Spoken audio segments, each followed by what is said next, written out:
Josh and I are going to get into the UFC Vegas 35 betting preview presented by DenverSportsBetting.com. I'm Jordan Kurtz sitting here alongside Josh Fremd, and we mentioned briefly on the opening that we have one of the most prolific strikers that we have ever seen in mixed martial arts. Not just the UFC, in mixed martial arts history in Edson Jr. Barbosa this weekend.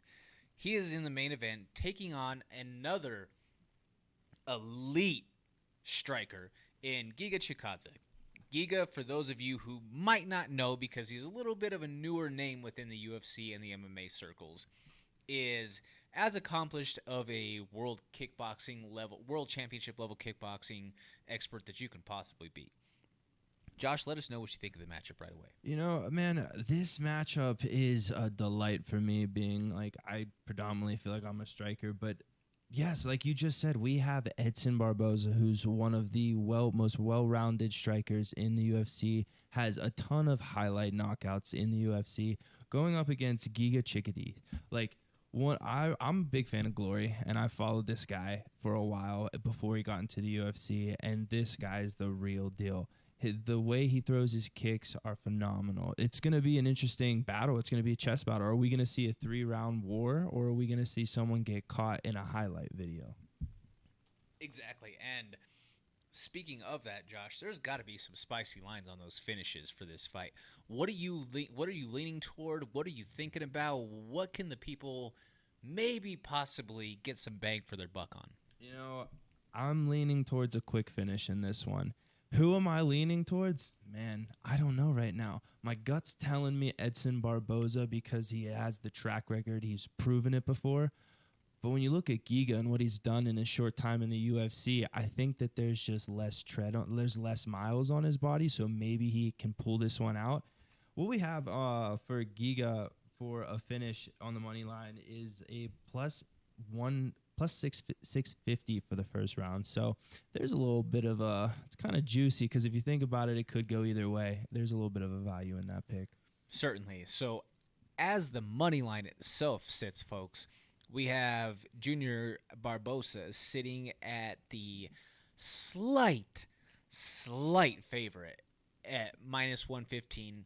But really and truly, when I say slight, it is by a hair's margin, ladies and gentlemen. It is nearly even money because Giga is sitting right there on the comeback at minus 105. So that really right there says that the odds makers don't even know how to try to handicap this elite striking matchup. I think that going with the under is a wise bet as well. I think that potentially going to see an explosive finish and possibly something that is on a highlight reel somewhere. Moving along to the co-main event, we are going to take a look at the Tough 29 Middleweight Tournament Championship. That is going to be between Brian Pooh Bear Battle taking on Gilbert Urbina. Now, Pooh Bear's undefeated in the tournament so far, but Urbina was a late replacement for the injured Trayshawn Gore, whom he lost to in the semifinals via TKO. So what do you think about this particular matchup, Josh, here, and just how does this unfold? You know, it's unfortunate. Gore had an injury. I was excited for him to fight in that. But, hey, in steps Urbina, and, you know, I think this is going to be a really good fight. Both of the guys are tall, lanky strikers, and they're both young in their careers still. I'm interested to see how Pooh Bear is going to come out. Like, he got to go home and train, you know, get ready for this fight in a different background setting for this fight than he did in the Tough House. So what's he going to come in with? Is he going to look stronger, faster? I'm excited for the fight. I think Pooh Bear might pull it out. But also at the same time, Urbina, hey, what an underdog story that would be, losing in the semis and then being able, oh, hey, this opportunity popped up and I get to go fight for it. He could be a lucky dog that night. Well, what a story that would be for the Urbina family, Josh, because that would essentially be third time is the charm for them. He's the third brother who has now fought on The Ultimate Fighter, who has been a part of that cast with his older brothers Eli and then Hector Urbina, the longtime traveled and tested veteran out there. So obviously, when we look at their records on paper, they're both still young and they're both still fairly raw in their career. Although Urbina, you would have to say like he has a little bit of a potential edge just based off of who his brothers are and that they've been able to train and compete at a high level throughout these years. Yeah. So I would have to lean and potentially say that he maybe is a little bit more of the seasoned guy, but the fact that he got TKO'd not that long ago is still slightly concerning. It is concerning, yeah. Like how much has he recovered? Is he able to take this opportunity? But I don't see Pooh Bear out there hitting too hard. I think the Pooh Bear stands for something. Like he probably has not the hardest punches, but hey, if you get clipped, you get clipped. And Urbina's coming from a really good camp. I know he trains out in Las Vegas. I'm sorry, I forget which one. It's slipping my mind right now. And I think it's a good opportunity for him. We'll see how he takes it. Definitely. Personally, I'm gonna go with Pooh Bear in this fight. I think he just kind of has that. He does have that likability too. Like he's a very good fighter, and on the show, like I'm a fan. I'm a fan for sure. Oh yeah, 100%. In the feature fight, there is going to be the Tough 29 Bantamweight Tournament Championship against the longtime veteran Ricky Turcios, who is taking on Brady Highstand. Now, when we take a look at this particular matchup here, Ricky Turcios is a guy, Josh, who he's been knocking on the UFC's door for quite some time now. Back in 2017, he was on the very first season of Dana White's Contender Series. Unfortunately for Ricky, on that night, he suffered his first professional loss. That loss happened to be to Boston Salmon, who went on to fight in the UFC a couple of times. Then Ricky goes back down to the regional circuit and starts to put together some fights again. He does suffer one more loss within his professional career, but that's to another fighter who's on the card this weekend, folks. So keep in mind the strength of schedule and the caliber of the opponents that Ricky Turcios is facing off against. That was Mana Martinez, so another kid who is a bright young prospect. Right.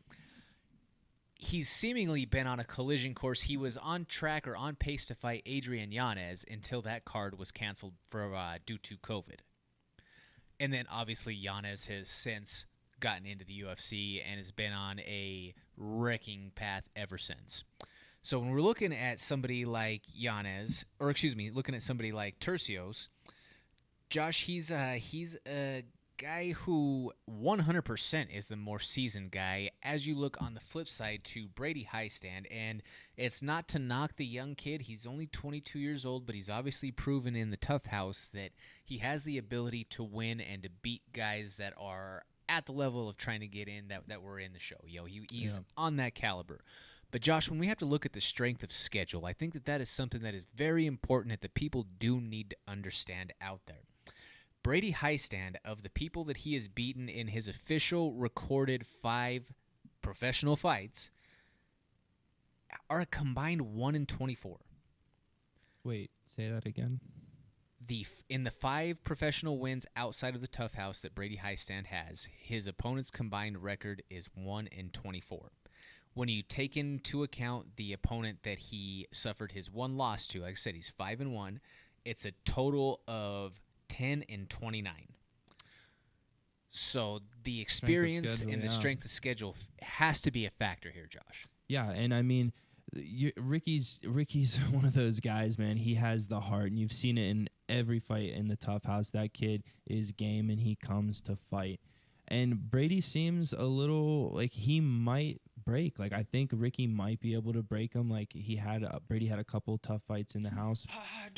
Hadouken. Yeah, like I don't think that it's Brady's time. I think he's still too young. And I think that Ricky's gonna break him. I really do. He's gonna put a pace on him that I don't think he's gonna be able to handle. And looking at the lines, I mean, Ricky, I want to say submission. I think he gasses Brady. I think he takes him to deep waters and he chokes him out late into the fight. That's a plus 1,000 right there. I don't. If you've watched the season of The Ultimate Fighter and you watch these guys compete, that's just my take on it. That's how I feel it's gonna go. Certainly. I mean, I'm right there with you. I'm riding with Tercios all day. Real quick, just to run through, we don't have a whole lot of time before we got to get to our next break. But I'm going to put the spotlight this week on D-Rod. Daniel Rodriguez, he's taking on Kevin Lee. It is a short notice fight for him, but if we know anything about D-Rod, Daniel Rodriguez, is that it doesn't matter. You give him a name and you give him a date, that guy's going to show up and he's going to bang out. I think that Kevin Lee has been doing a lot more talking than he has been doing walking lately. And it's just, I don't know. Kevin Lee, it's been a long time since he's put together some fights on a consistent, or put together successful fights on a consistent level. So I think that that's a great value pick for me for D-Rod. What about you as far as your feature, Josh? I want to go with my feature. I want to put out there for someone who I believed was going to win the Ultimate Fighter. Unfortunate setback, but hey, he's still on the UFC card this weekend. Andre Petroski facing shout out Andre. Facing Michael Gilmore. I mean, Michael has a tough test ahead of him. Like, Andre is a beast. He's going to go out there, and I believe he's going to submit him. So we'll see how this goes, and I think it's going to be a good fight. Definitely. And there's also a variety of Colorado fighters on the card, not just our very own Dustin Jacoby that we had on the show earlier on, but we also want to give a shout out to Al Hassan as well as JJ Aldrich, who will both be on the card respectively. Stick around after the break, folks. We're going to be getting into some current events around the world of combat sports.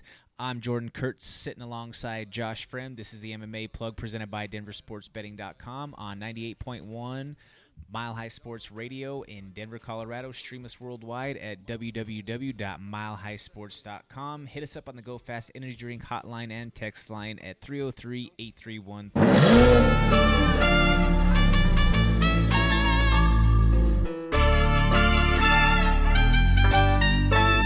Yeah, little thick bitch, fine little mamacita. Always coolin' by the pool, drinking margaritas. Yeah, it's pippin' over here and we ain't trippin' over pesos. I know it's good now, but luego